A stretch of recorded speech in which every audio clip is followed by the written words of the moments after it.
Sino nakapanood sa inyo ng video ni Teacher Carla sa Black App? Kasi alam nyo, may punto doon si Teacher Carla. Totoo naman sinasabi niya, ang values kasi, hindi naman niya academic. Ang values kasi ay GMRC. Good Manners and Right Conduct ng panahon namin. Yan ang namin. Ang tawag namin, GMRC. Alam nyo kasi, kung hindi nyo tinuturuan sa loob pa lang ng bahay, ang inyong mga anak, ang inyong mga apo, paglabas nila ng bahay, iba na ang ugali nila. Diyan magsisimula ang pambubuli nila sa kapwa nila kaklase, sa kapwa nila estudyante. Pag hindi nyo tinuruan ng magandang asal ang inyong mga anak at apo, sa loob mismo ng bahay. Ang values nagsisimula sa loob ng bahay. Tayong mga magulang ang may responsable kung paano natin idisiplina ang ating mga anak o apo. Ang mga teacher, pangalawang ina ng mga estudyante.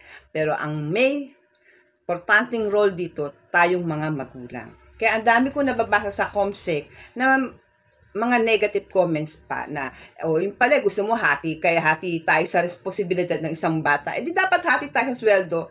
Maling mindset ng mga ganong magulang. Meron pang, kaya nga namin pinasok ang mga bata dyan sa school para turuan nyo ng magandang asal eh. Tama ba yun? Mali yung mga mindset na ganyan. Kaya nga, may values eh. Para turuan natin ng magandang asal ang mga bata. Kaya, kayo, ang mahihirapan din yan, paglaki ng mga bata, hindi nyo tinuruan sa magandang asal. At the end of the day, ikaw din ang magsasakripisyo. Kasi, sa bandang huli, at the end of the day, ikaw na isang ina ang mahihirapan paglaki nila.